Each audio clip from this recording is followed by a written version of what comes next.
जग में सिर्फ है परिस्थितियां, है सभी प्रसाद प्रभु की, लौ लगे कृष्ण से सदा,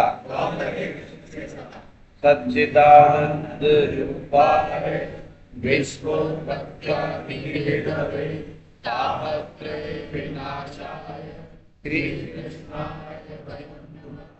कृष्णे सदा मोक्ते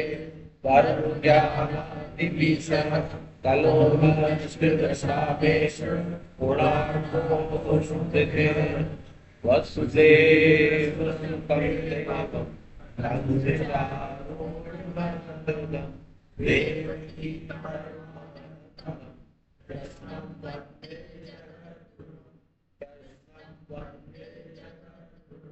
हरे कृष्णा।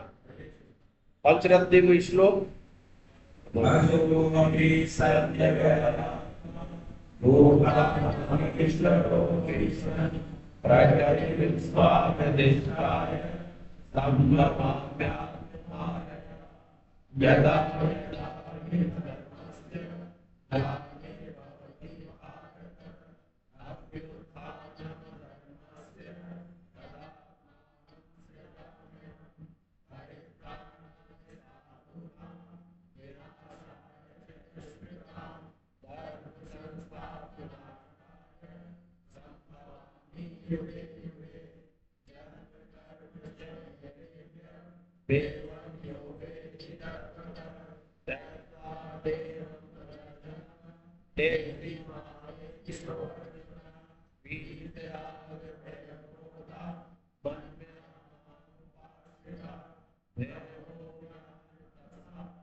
ये पंचरत्न श्लोक जैसे हमें पता है कि अगर इसका रोज वाचन करेंगे तो हमें अगला जन्म मनुष्य जन्म मिलेगा। ये स्वामी जी ने गारंटी ली है और संत की बात को भगवान रखते हैं। तो अगर हम ये कर पाए तो ये तो निश्चित है कि अगला जन्म मनुष्य का मिलेगा। तो हमें एक मौका और भगवान दे सकते हैं और भगवान ने तो अभी ये मौका दे दिया है कि अगला जन्म ही ना हो, अगर हम गीता जी को अपने जीवन में उतारने लगे। कौन कौन पढ़ता है पंचरत्न श्लोक डेली? तो बस वही क्यों भाई कहा था ना, थ्योरी क्लियर हो रही है पर प्रैक्टिकल क्लियर होना जरूरी है। अभी उनसे मैनेजमेंट से कहूंगा कि पंचरत्न दव्य श्लोक के भी मार्क्स रखे एग्जाम में कि जो रोज पढ़ता हो उसके 1 या 2 नंबर दिए जाए। और एक स्वामी जी के 2 विचार आए मेरे, एक स्वामी जी का जो सत्संग रोज सुनता हो उसके भी नंबर दिए जाए, 1 या 2 नंबर, जिससे हम पढ़ने लग जाए। क्योंकि हमारे मन को आदत है कि बिना पुश करे हुए, बिना डांट टपाट के, बिना मॉनिटर के चलता नहीं है। तो स्वामी जी का सत्संग रोज कौन कौन सुन रहे हैं? पिछले 10 दिन के ही बता दो। अच्छा चलो, 1 महीने में 10 बार कौन सुनता है? हाँ तो 10 बार तो हो जाता ना। तो ब्रेक के लिए तो याद हुआ है कि कल से ब्रेक खत्म हो जाए, इसलिए आज चर्चा चालू हो रही है। बहुत आनंद आता है, बहुत आनंद आता है। आप गीता जी एक तरफ, उनके सत्संग एक तरफ। हालांकि इसका मुकाबला नहीं कर सकते पर उसी का सार बोलते हैं। एक तो उससे मन में ही पैदा होगी भावना कि कहां लिखा है श्लोक, कहां से पढ़ रहे हैं। आज किसने सुना था? आज का किसने सुना है स्वामी जी का? तुमने हाथ खड़ा किया ना, तुम रोज सुनते हो। आज का आज बाद में सुनो। तो आज के में जो इम्पोर्टेंट, हर बार कुछ ना कुछ सार वाली बात होती है। आज अपन चर्चा कर चुके हैं उस बात की। आज वो उन्होंने अपनी मोहर लगा दी स्वामी जी ने कि 2 चीजें कर लो आप, एक तो नाम जप और दूसरा भक्तमाल की कथा, जो अपन ने चर्चा की। लेकिन उसमें आज एक अद्भुत बात थी कि अब भक्तमाल की कथा पढ़ते पढ़ते आपको एक जगह आप भाव में चले जाओगे। निश्चित है किसी भी भक्त की पढ़ोगे तो ऐसा लगेगा कि ये उसके साथ घटित हो रहा है तो मेरे साथ क्यों नहीं हो सकता। ऐसे भाव में जब चले जाओ तो स्वामी जी ने एक बात कही, उसी समय रोक दो, उस समय ही पढ़ना रोक दो। आपका उद्देश्य भक्तमाल पूरा करना नहीं है, आपका उद्देश्य भाव में जाना। भाव में आ गए उसी समय कथा को छोड़ दो भाई, और उस भाव में ही रहो। फिर अगली कथा अगले दिन पढ़ो, और जिस समय भाव में चले जाओ फिर कथा रोक। हमें ये बांचनी नहीं है और किताबों की तरह, हमें भाव में जाने के लिए भक्तमाल पढ़ रहे, भाव में चले गए तो ये नहीं आज मैं 10 कथा पढ़ लूँ, आज भले ही वो आधी पढ़ो। या आज उन्होंने एक बहुत अद्भुत बात की, तो आप देखें कि उस भाव में रहेंगे आप। लेकिन आप जैसे कथा में आगे चले जाएंगे तो भाव चला जाएगा। ये आज मैंने नोट किया तो मैंने कहा ये बहुत अच्छी बात की, जिस समय भाव में चलेंगे उसी समय रुक जाओ आप। हाँ जब आप भाव में चले जाते हो, वर्तमान पढ़ने से, रामचरितमानस पढ़ने से, जैसे आप भाव में चले गए तो पढ़ना छोड़ के नाम जप शुरू कर दो। हाँ हाँ हाँ, नाम जप शुरू कर दो। और नाम जप और या भाव में तो एक ही, आज भाव वाली बात की, नाम जप भी वही बात है। और एक बात और कही कि जो पिछली बार अपन क्लास में कर चुके हैं कि नाम चलते चलते अगर कृष्ण का आ जाए, राम राम जप रहे हैं अपन और राम राम जपते हुए कृष्ण याद आ जाए, जबकि जाप रहे हो राम और कृष्ण आ जाए, तो ये भगवान की कृपा है। उसको अस्वीकार मत करो कि भाई मैंने कृष्ण क्यों आ गए, भगवान की कृपा से कृष्ण आ रहे हैं, तो उनका भी ध्यान कर लो। राम जपते रहो, कृष्ण आ गए, जपना राम है। हाँ राम जपना है, लेकिन कृष्ण आ जाए। और एक साधिका ने, शायद अभी आई नहीं है वो, उन्होंने एक ग्रुप में सवाल पूछा था, नाम जप और मंत्र में कोई अंतर नहीं है, जो नाम है वही मंत्र है। क्योंकि दो अक्षर, एक अक्षर जब एक अक्षर वाला होता है तो वो भी मंत्र होता है। राम राम भी मंत्र है, उसको नाम जप भी कह सकते हैं और मंत्र जाप भी कह सकते हैं। कृष्ण कृष्ण भी मंत्र है, नाम भी है, तो दोनों में कोई अंतर नहीं है। पर मंत्र, जो नाम होगा वो एक ही होगा, और मंत्र में कई शब्द हो सकते हैं और उसके अर्थ हो सकते हैं, तो वो अर्थ के हिसाब से होता है। लेकिन राम जो है वो स्वयं एक मंत्र है, कृष्ण स्वयं एक मंत्र है, राधे राधे स्वयं एक मंत्र भी है और नाम भी है, तो दोनों में अंतर नहीं है। एक सवाल मैंने शंकराचार्य जी से पूछा था, जब ये चर्चा चल रही उठी है, मैंने पूछा गुरुदेव इस मंत्र और आपकी जो किताब है गीता, जो एक आपकी किताब है, इसमें कोई क्या अंतर है? बोले कोई अंतर नहीं, कोई सी एक चीज पकड़ लो, चारों अपने आप मिल जाएगी। कितनी बढ़िया बात है, कोई एक पकड़ लो। और एक शब्द से सीताराम जी नाम है उनका, वो डीसा में रहते हैं, उनकी 107 साल की उम्र है और दिन भर किताब पढ़ते रहते हैं, स्वाध्याय उनके एक ही है, स्वाध्याय, तो चुप रहते हैं, पढ़ते रहते हैं और लगता नहीं है 107 साल के, बिल्कुल स्वस्थ, अपने सारे काम करते हैं, 500 गऊ पालते हैं डीसा के अंदर। तो गुरुदेव ने दर्शन कराए थे उनके पिछले साल आश्रम में, उनसे मिल गया, 2 सत्रों में कराए थे।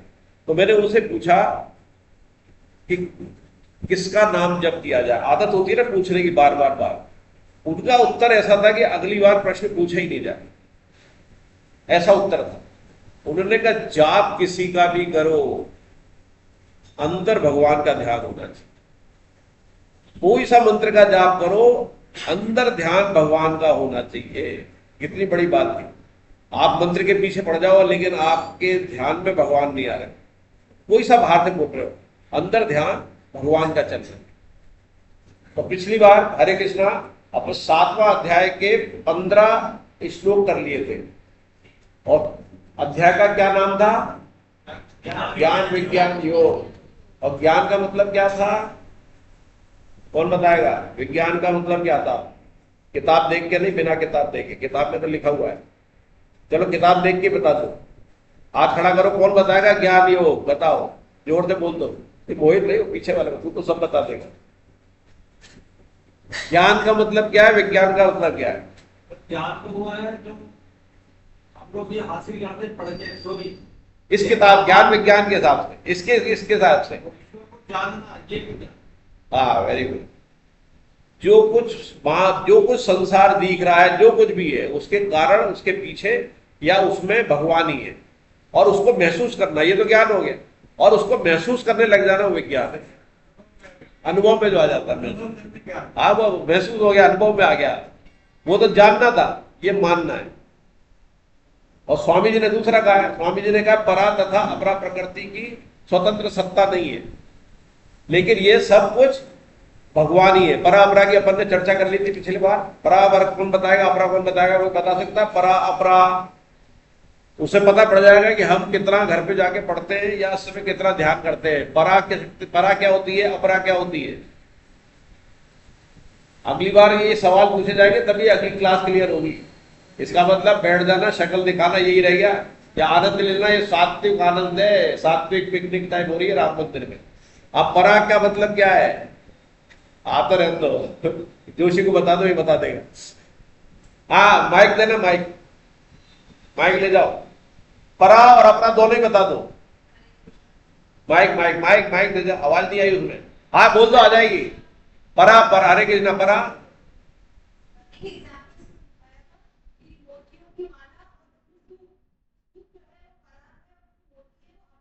तो उदाहरण था, लेकिन परा का डेफिनेशन बताओ। अपरा क्या है, जड़ क्या है इसमें से, जड़। अपरा परा में जड़ क्या है, जड़। परा, पहले प्रश्न सुन लो, परा अपरा में जड़ कौन है, चेतन कौन है, बस केवल ये जवाब है। Very good. परा में कौन कौन है, दो ही है। परा में कौन कौन है, और और अपरा में 8 है। कौन कौन है, नाम बताओ। अपरा, ये आए आगे नहीं बोलोगे, हाथ खड़ा करेंगे।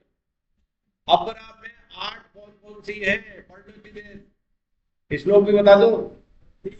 हाँ, 5 भूत। हाँ, 5 भूत हो गए। 5 भूत मतलब प्रकृति के 5 पृथ्वी, अग्नि, जल, वायु। Very good. इसको क्या कहते हैं, हाँ क्या कहते हैं इसको, अंतःकरण, मन, बुद्धि, अहंकार। और ये किस में आता है, कारण शरीर में। किस समय आता है, कारण शरीर में, सूक्ष्म शरीर में। कारण शरीर में क्या आता है, स्वभाव। जो स्वभाव बनता है वो कारण शरीर जो जन्मों से होता है। और सबसे सूक्ष्म क्या होता है, अहम। Very good. तो पिछले अध्याय में ज्ञान विज्ञान योग भगवान ने कहते हुए 15 श्लोक हमने पढ़े थे, तो जिसमें उन्होंने बताया था कि जो मुझ में आसक्त और मन वाला है मेरा समग्र रूप को जान सकता है। समग्र का मतलब क्या था, निराकार, साकार, जो जितने भी रूप है, पृथ्वी, भूत, परा, अपरा, ये सब समग्र में आता है। तो जितने भी है वो कौन जान सकता है, जो उनके मन वाला हो जाए भगवान के, और जो उनके आश्रित हो जाए, अर्थात शरण में आ जाए भगवान को, वो जान लेता है। और इसके लिए सारे मनुष्य करते हैं, प्रयत्न सब करते हैं, लेकिन कोई कोई सिद्ध मनुष्य वहां तक पहुंच पाता है। और परापरा आई फिर चौथे 5वें श्लोक में। और जीव कैसे बना हुआ है, अपरा को अपना मान के जीव बना हुआ है, और परा अपरा के सहयोग से संसार की रचना होती है। परा पर उस सब का कारण कौन है, भगवान है। भगवान ही सतोगुण है, भगवान ही तमोगुण है, भगवान ही रजोगुण है। और विभिन्न विभूतियों में हमारे में अंदर मौजूद है। उन्होंने अपनी शॉर्ट में 17 विभूति बताई। रस भी वही है, तेज भी वही है, मतलब जो कुछ भी हम ग्रहण कर रहे हैं, पा रहे हैं, जितनी भी चीजें हैं, सब में भगवान है। जितने रस हैं, जो हमारी इंद्रियों के रस हैं, सब में भगवान है। जितने तेज है, प्रकाश है, जितना ज्ञान है, सब में भगवान है। पृथ्वी में गंध है, अग्नि में तेज, और तो और जो बल है हमारा, सात्विक बल, सात्विक बल लिखा है, वो दूसरा बल नहीं जो बुरे कामों के लिए होता है, उसमें भी भगवान है। और हमारे इस पृथ्वी के क्या है, वो अनादि बीज भी है। अनादि बीज का अर्थ भी हमने समझ लिया था, जो नष्ट नहीं होता, और एक बीज से अनेक तरह के चीज निकलती है। सांसारिक बीज से जो एक बीज होगा उससे वही चीज निकलेगी, और वो बीज नष्ट हो जाएगा। अनादि बीज से, एक ही बीज से पूरी सृष्टि निकल रही है, लेकिन वो नष्ट नहीं होता। तीनों भाव में है, तीनों भाव उन्हीं से, लेकिन उनमें नहीं है। ये थोड़ा कठिन था। तीनों गुणों से ऊपर भी है वो, अतीत भी है, और इन सबसे ऊपर भी है। इन 3 गुण रूपे भावों से मोहित होने से जीव हमें नहीं जान पाता, जबकि मैं अतीत हूं उससे और अविनाशी भी हूं, फिर भी मुझे नहीं जान पाता, क्योंकि माया जो है दुरत्य है। दुरत्य का मतलब उसको भेदना मुश्किल है, पार पाना मुश्किल है, लेकिन पार पाया जा सकता है। फिर वो शब्द एक आ गया जो पहले श्लोक में था, जो शरण में मेरी आ जाता है। शरण में आ जाएगा तो कृपा मिल जाएगी। कृपा शरण के बिना नहीं मिलेगी। हम कहते हैं भगवान की कृपा हो जाए, तो पहले शरण में तो आए। शरण में तो संसार के, और कृपा भगवान की चाहते हैं। दोनों हाथ में लड्डू चाहते हैं, मिलेगा कुछ नहीं। भगवान का एक लड्डू ले लिया तो दूसरा लड्डू तो पीछे पीछे भागेगा। फिर 15वां श्लोक, जो आखिरी श्लोक पढ़ा था, कि माया के द्वारा जिनका ज्ञान हरा गया है, वे आसुर भाव का आश्रय लेने वाले मनुष्य में महान नीच तथा पाप कर्म करने वाले मूढ़ मनुष्य मेरे शरण नहीं होते। तो मूढ़ कौन है, जो इस संसार को ही सत्य मानता है, इस शरीर को ही सत्य मानता है, पिंड पोषण में लगा रहता है, सब कुछ यही है, उसी में लगा रहता है, वो मूर्ख है। इसी को जो अविनाशी है उसको तो जानता नहीं, और विनाशी से ही सब कुछ चाहता है, और उसी के तादात्म्य में भी रहता है, उसके आश्रय में भी रहता है, शरणागति उसकी संसार भी रहती है, तो वो मूर्ख कहलाते हैं।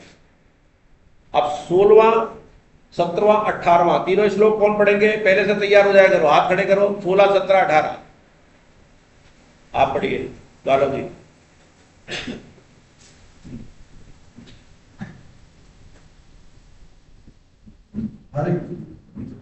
चतुर्विद्या वदन्ते मामवदना सुबुद्धिगणो वर्णम् आनुजिज्ञासु सुभान्तानि च भरत् तेषां ज्ञानी नित्ययुक्तये भक्ति विशेषते योगी ज्ञानिनो अर्थतमं सचनं प्रिय उदारा सर्वैः वैद्यानि वस्तुमेव मे मतम् आदितः युक्तां हे ब्रह्मज्ञों, मैं श्रेष्ठ अर्जुन पवित्र कर्म करने वाले अभ्यास अर्थात आर्थ जिज्ञासु और ज्ञानी अर्थात प्रेमी, ये 4 प्रकार के मनुष्य मेरा भजन करते हैं अर्थात मेरे शरण होते हैं। उन 4 भक्तों में मुझमें निरंतर लगा हुआ अनन्य भक्ति वाला ज्ञानी अर्थात प्रेमी भक्त श्रेष्ठ है, क्योंकि ज्ञानी भक्त को मैं अत्यंत प्रिय हूँ और वह मुझे अत्यंत प्रिय है। पहले कहने को ये सबके सब चारों ही भक्त बड़े उदार श्रेष्ठ भाव वाले हैं, परंतु ज्ञानी प्रेमी तो मेरा स्वरूप ही है, ऐसा मेरा मत है। कारण कि वह मुझमें अभिन्न है और जिससे श्रेष्ठ दूसरी कोई गति नहीं है, ऐसे इन 3 श्लोकों में भगवान अपने भक्तों का वर्णन करते हैं। हम देखेंगे हमारी स्थिति इन 4 में से कौन सी है, या इस 4 के अलावा है। तो इससे पहले वाले श्लोक में तो उनका वर्णन किया था जो भगवान से दूर है, भगवान को मानते नहीं है, संसार की शरण में, संसार में सब कुछ समझते हैं, पिंड पोषण करने वाले। लेकिन इसमें जो भगवान की तरफ आ जाते हैं उसमें भगवान ने 4 तरह के भक्त बताए। पहला अर्थार्थी, दूसरा आर्थ, तीसरा जिज्ञासु, चौथा ज्ञानी। ये क्रमशः है, उत्तरोत्तर है। मतलब इसमें श्रेणी, पहली श्रेणी ज्ञानी हो गई, दूसरी श्रेणी जिज्ञासु, तीसरी आर्थ और चौथी अर्थ। 3 वाले मांगते हैं। अर्थ वाला, अर्थ मतलब जो कामना है, सब आ गया उसमें, जो हमारी इच्छा है वो अर्थ में आ गई। तो जो कामना वाले होते हैं वो अर्थार्थी। तो कामना वाले को भी भगवान भक्त कह रहे हो, प्रिय कह रहे, क्यों? जबकि हम तो मने करते हैं कि कामना वाला तो बेकार है, निष्काम होना चाहिए। पर कामना वाले को भी भगवान उदार भक्त की श्रेणी में डाल रहे हैं। चारों को उदार का है भगवान, लेकिन उसमें ज्ञानी आगे चल के पाएगा कि अगले कि ज्ञानी सर्वोत्तम है उनकी निगाह में। वो क्यों है? चारों भगवान के भक्त सकाम होते हुए भी, या उल्टी बात आ गई, अभी तक हम निष्काम की बात कर रहे थे, लेकिन सकाम होते हुए भी भगवान उनको उदार मानते हैं, अपना भक्त मानते हैं और उनका कल्याण करते हैं। क्यों? क्योंकि उनकी कामना केवल भगवान से है। सांसारिक कामना भी होगी तो वो संसार से नहीं मांगते, संसार के व्यक्तियों से नहीं मांगते, देवता से नहीं मांगते, वो केवल भगवान से मांगते हैं। और भगवान से मानते हुए संबंध बनाते हैं कि ये ही है मेरा, जो कुछ करेगा ये करेगा। तो संबंधों की मुख्यता है भगवान की। जो संबंध मान लेगा वही भगवान से मांगेगा, किसी और से नहीं मांगेगा। बच्चा अपनी माँ से ही मांगता है, चाहे वो कितना ही मांगे, उल्टा सीधा मांगे। और प्रेम माँ का इसलिए बना रहता है कि किसी दूसरी माँ से नहीं मांगता, और उसकी कोई दूसरी माँ नहीं होनी चाहिए भक्ति, एक ही माँ भगवान। तो वो संबंधों की प्रगाढ़ता पहले है, मांग दूसरे नंबर पे, इसलिए उदार है। वो दे या न दे भगवान के पीछे ही पड़ा रहता है। जैसे माँ दे न दे, झिड़काड़ भी दे, पिटाई भी कर दे, फिर भी उस माँ के पास जाता है, फिर उसको मांगेगा, फिर पिटाई हो जाएगी उसे मालूम है, फिर भी उसी से मांगेगा। ऐसा नहीं कि बगल वाली माँ के पास चले जाए, किसी और के पास चला जाए। और अगर वो चला जाएगा तो माँ को गुस्सा आएगा ना कि मैंने मना कर दिया था, फिर वहां गया। तो पूछेगी माँ, फिर नाराज हो जाएगी ना। तो वही कहानी कि हम भगवान से ही मांगे, किसी भगवान की झिड़काड़ के बाद, झिड़काड़ मतलब उसने नहीं दिया, तो नहीं दिया जो पहले के श्लोकों में आया, तो उसका हित है हमें नहीं देने में भी। देवता दे देंगे, दूसरा कोई दे देगा। जैसे पड़ोसी, आपके पेट में दर्द है, आपके घर में पकौड़ी बन रही है या हलवा बना है, तो आपकी मां नहीं देगी, और पड़ोसी के बन रहा है जा रहा है तो दे देगा ना। तो मां को बुरा लगेगा कि मैंने इसके स्वास्थ्य के लिए मना किया था फिर भी गया, तो उस पड़ोसी से तो लड़ लेगी या उससे बात नहीं करेगी और इसके दो चपत देगी। तो वही हमारा रिश्ता है कि मांगे भगवान से, कामना भी होगी, और कामना होते होते सकाम होते हुए भगवान से फिर वो निष्काम हो जाएगा। कि जब भगवान ही दे रहा है, सब दे रहा है, नहीं दे रहा है, लेकिन भगवान से उसकी भक्ति बढ़ती जाएगी, संबंध बढ़ता जाएगा। इसलिए भक्त को उदार कहा। तो अर्थार्थी जो अर्थ मांगता है, तो अर्थार्थी के अंदर पहला उदाहरण, बेस्ट उदाहरण कौन है अभी तक देखे? हम भी है, लेकिन हम पूर्णतः नहीं है, 100% नहीं है, इसलिए उदार भक्त नहीं कहलाएंगे। हम कभी उधर कभी उधर। हम तो देवता ही बदल लेते हैं कि चलो शंकर के भगत है लेकिन खाटू श्याम जी की हो रही है, और यहां मिलता तो चलो इधर खाटू श्याम जी की बात सुन लिया कि वृंदावन चलो तो वहां चलो, जगन्नाथ जी चलो तो वहां चलो। जाना सब जगह चाहिए, श्रद्धा सब जगह होनी चाहिए, पर इष्ट एक, मांगना एक से। मांगो, पीछे पड़ जाओ उसके। और दूसरा, जो भी किसी भगवान में जाओ अपने इष्ट के दर्शन करो। कृष्ण में हनुमान जी देखने लग जाओ, हनुमान जी का अगर इष्ट है आपके, राम में हनुमान जी देखो, हनुमान जी से ऐसी भक्ति करो, राम जी का नाम हनुमान जी को सुनाओ, तो राम की भक्ति कहलाएगी। लेकिन आप हनुमान जी को सुना रहे हो, हनुमान जी इष्ट तू पहुंचा भाई, मेरी पहुंच नहीं है वहां तक। तो अर्थार्थी का बेस्ट उदाहरण जो है ध्रुव। मांगा, राज्य के लिए अपमान हो गया उसको, गोदी से उतार दिया उत्तान बाप को, और सौतेली माँ ने कह दिया कि पहले मेरे पेट से पैदा हो।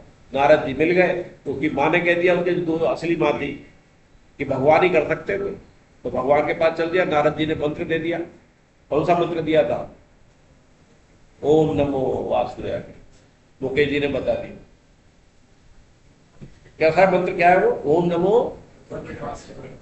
हाँ, इसमें नमे नहीं लगाना है। बहुत से नमे लगाए थे पंडित तक भी, इसमें पीछे इस मंत्र में नमे नहीं लगता है। ओम नमो, ओम नमो भगवते वासुदेवाय। तो ओम का अर्थ क्या है? इसमें सारे पंच, जब पंचदेव पूजा कहते हैं ना, इसमें पांचों है। इसमें शंकर जी है, इसमें विष्णु है, इसमें देवी है, इसमें गणेश जी है, और ओम में सूर्य है। तो पंच देव आ जाता है इसमें। तो अर्थार्थी हो गए। आर्थ, हरे कृष्णा, हरे कृष्णा। ऊपर उठा, आज वो नहीं आया है जिसने लगाया था छुट्टी पे, इसको ऊपर कर देखिए, आ रही है। हरे कृष्णा, और ऊपर करो, जितना ऊपर कर सकते। हरे लटक ना सीधे, लगा देना, तो उसमें क्या दिक्कत है? लगा, ज्यादा टाइट है, पहले भी तो लगाया था।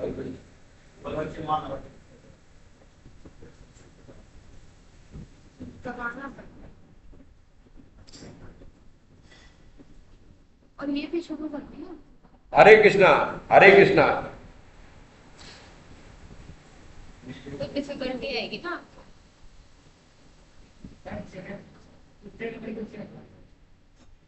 हरे कृष्णा, हरे कृष्णा। अब आ रही है ना? हरे कृष्णा। दूसरा अर्थ तो ध्रुव हो गए। दूसरा कौन है? आर्थ। आर्थ मतलब दुखी होकर पुकारना। हम पे कभी भी कोई दुख आए तो केवल पुकारना, किससे? अपने इष्ट को, भगवान। जोर जोर से पुकारना, रोना करना।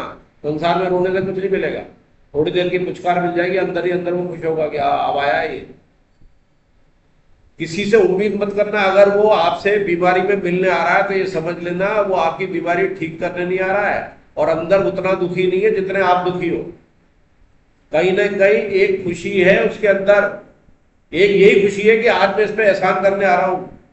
ये कभी इसने मुझे मौका नहीं दिया और आज ये लेटा पड़ा है और मैं देखने आ रहा हूं। कभी उम्मीद नहीं करना कि वो एक अच्छी भावना लेके आ रहा है।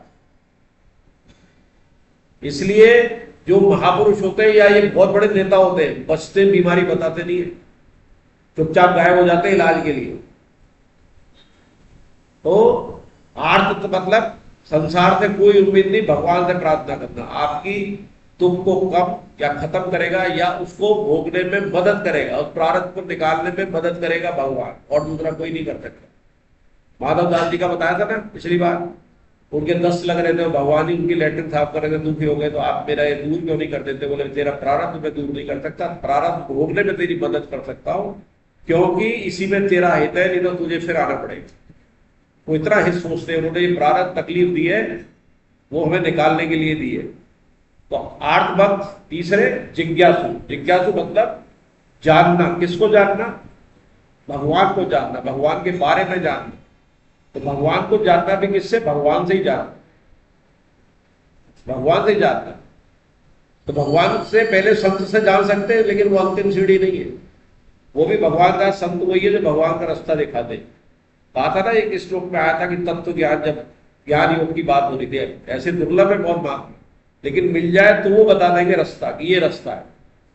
अगर वो आपको अपने पास ही रोक ले तो तत्व ज्ञानी नहीं है। मेरी पूजा कर, यहां आता रहे आश्रम पे, वो नहीं, वो रास्ता बता देगा। तो भगवान से जानना, तो उसके उदाहरण कौन है? अर्जुन, गीता उनसे तो सीख रहा है। दूसरा उद्धव, जो कुछ था, उद्धव के तो उद्धार करा था कि जा गोपी के पास ज्ञान योग करता रहता है। चौथा जो है, ये तीनों जो है ये संबंध है इनका, लेकिन भगवान से कुछ न कुछ चाहते हैं, और चाहने में भी उसकी श्रेणी है। एक तो कामना है उसकी, अर्थ चाह रहा है, एक दुखी है तो वो ऊंची सीढ़ी होगी, दुख में याद कर रहा है, वो कोई सामान के लिए याद नहीं कर रहा, अर्थ के लिए याद नहीं कर रहा। और एक जिज्ञासु भगवान को जानना चाहता है, तो उत्तरोत्तर ये ऊंची सीढ़ी है। ज्ञानी कुछ भी नहीं चाहता है, ज्ञानी तो ये चाहता है कि बस भगवान का प्रेम बना रहे, भगवान मेरे से दूर नहीं हो, मैं भगवान के जो आज्ञा दे वो करूं। भगवान की खुशी में उसकी खुशी है, उसकी कोई भी चाहत नहीं है। इन तीनों में चाहत है। एक वो आया था ना, चाह चूड़ी रामदास, चाह चूड़ी रामदास, ये नीचन की नीच, और तू तो पूर्ण ब्रह्म था, चाह न होती बीच। ये चाह नहीं तो सब कुछ गड़बड़ कर दिया। चाह मतलब काम। तो ये तीन कामना वाले भी भगवान से चाहते हुए भी इनका उद्धार हो जाता है। पर ज्ञानी कुछ नहीं चाहता। ये सबसे उत्कृष्ट और उत्तम अवस्था है भक्त की, और भगवान इसको अपना मुकुटमणि कहते हैं। और उसका सर्वोत्तम उदाहरण कौन है? कौन बता सकता है? प्रेमी भक्त, ज्ञानी भक्त जो कुछ नहीं चाहता है, उदाहरण कौन है? गोपी। और राधा तो परा भाव हो गया, गोपी भाव से भी ऊपर आ जाता है राधा भाव। तो गोपियां कुछ नहीं चाहती है इसलिए, लेकिन हम भी गोपी के बराबर या उनसे ऊपर हो सकते हैं। कैसे? इसकी चर्चा क्लास में हो चुकी है। कैसे हो सकते हैं? भगवान का काम। भगवान का काम क्या है? कौन बताएगा? गीता पढ़ते हुए भगवान का क्या काम है? हाथ खड़ा करके बताए। अरे अभी तक नहीं पता है भगवान का क्या काम है?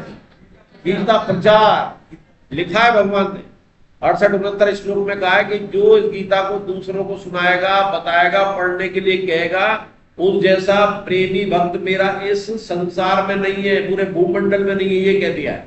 तो कितना आसान काम है, हमें कहना ही है। और अपने कुछ लोग कहने लग गए, अपनी तरफ से कहते जाओ, बने या न बने, अपनी तरफ से तो कहना है। जो मिले उससे गीता की बात करना, वो पागल कहने लग जाए भले। या आजकल क्या हो गया है, गीता की बात करते हैं। पागल तो आप हो ही, सभी पागल है। पा मतलब कोई चीज पाने के लिए गल करना, वो पागल है। गल माने बात करना। और कोई पाने के लिए, तो संसार के लिए तो पागल हो ही रहे हैं, संसार को पाने के लिए गल कर रहे हैं। अब भगवान के लिए पागल हो जाओ, भगवान को पाने के लिए गल करने लग जाओ, तो क्या बुरी बात है? आगे पागल का अर्थ समझ में, पाने के लिए गल करना। तो किसको पाना है? भगवान को पाने के लिए गल करना। तो गीता का प्रचार। गीता नहीं पढ़ता है, और रामचरितमानस पढ़ ले, सुंदरकांड पढ़ ले, हनुमान चालीसा पढ़ ले। जैसे हम गेहूं के लिए जाते हैं गाँव के अंदर, तो बच्चों को बिठा लेता हूं, अपने अगले साल आऊंगा तो हनुमान चालीसा पूछूंगा। और घर में हनुमान चालीसा रखी है, लेकिन वो माँ बाप के प्रकृति में नहीं है पढ़ने की, तो कहीं ना कहीं से भक्ति में उसे लगाना। तो ये चार तरह के भक्त हो गए। और यहां तक कह दिया भगवान ने, जो उसमें लिखा भी है कि मुझे भक्त, मेरे पुत्र ब्रह्मा, मेरे इष्ट शंकर, उनसे भी ऊंचे हैं ये। कौन? सारे सारे सारे सभी भक्त के हाथ। मान ले मेरा पुत्र उद्धव, आप जैसे भक्त मुझे जितने प्यारे, उद्धव से कह रहे हैं, उद्धव तो क्या था? जिज्ञासु भक्त था। उद्धव से कह रहे हैं कि आप जैसे भक्त मुझे जितने प्यारे, उतना मेरा पुत्र ब्रह्मा, मेरे प्राण शंकर भगवान, न मेरा भाई बलराम, न ही मेरी पत्नी लक्ष्मी, देवात्मा अर्थात मेरी आत्मा भी मुझे इतनी प्यारे नहीं है जितने मेरे भक्त वैष्णव प्रिय हैं। ऐसे भक्तों के पीछे पीछे भगवान घूमते हैं, ताकि ऐसे भक्तों की चरण रज उड़कर भगवान पर पड़ जाए और वो धन्य हो जाए। भगत मेरे मुकुटमणि, मैं भक्तन को दास। श्रीमद् भागवत से स्वामी जी ने एक बात और कही है कि उदार भक्त को कहने में जो भगवान ने महत्व बताई है, उसमें 3 चीजें कही है कि क्यों वो उदार है। अपने विवेक का पहला पॉइंट दिया, अपने विवेक का सदुपयोग करके भगवान से संबंध जोड़ने की पहल करता है। भगवान से संबंध जोड़ने की बात करी ना, उसकी मांग पीछे है, पहले संबंध है। तो जो संबंध जोड़ता है वो उसकी मुख्यता है भक्त की। स्वामी जी ने उसको 3 में विभक्त किया है। दूसरा, देवता को छोड़ देता है, जबकि देवता की पूजा से फल शीघ्र मिलता है और 100% मिलता है अगर पूजा सफल। उल्टा भी है, पूजा में विघ्न आ जाए तो फल उल्टा भी मिलता है देवता को। भगवान की पूजा में अगर आपकी पूजा विघ्न आ जाए, राम को मरा भी बोलो तो भी भगवान फल देंगे, भाव देखते हैं। तो भगवान की पूजा में, भगवान की भक्ति में भाव है, और देवताओं की पूजा में क्रिया है, पदार्थ है और उसका नियम है। अगर नियम में गड़बड़ हो गई तो उल्टा फल देवता दे देते, और अगर ये तीनों पूरा है तो पूरा देंगे वो फल, लेकिन वो फल आगे आएगा, नाशवान होगा। आपको इंद्रलोक पहुंचा देगा, ब्रह्मा जी के लोक तक पहुंचा देगा, लेकिन ब्रह्म लोक तक, वैकुंठ धाम तक नहीं पहुंचाएगा। देवताओं में सामर्थ्य नहीं है। आप पुनः आओगे, जो आवृत्ति है उसमें घूमते रहोगे जन्म मरण के चक्कर में। तो भगवान की भक्ति के क्या फायदे? उल्टा फल नहीं होता, वो शुरू में भी आया था, इसका उल्टा फल नहीं होता। दूसरा, नाश नहीं होता भक्ति का। देवताओं की भक्ति करोगे नाश हो जाएगी। पिछले वाले में पढ़ा था ना, योग भ्रष्ट का भी भगवान रक्षा करते हैं। इस जन्म में हम लग गए तो अगले जन्म में पूजा हमारी यहीं से स्टार्ट होगी जहां छोड़ी है। लेकिन देवताओं की पूजा तो उसी समय नष्ट हो गई आपकी। आपके जो कराते कर्मकांड, उसका फल मिल गया तो नष्ट हो गई, और आपने उल्टा सीधा कर लिया तो नष्ट हो गई।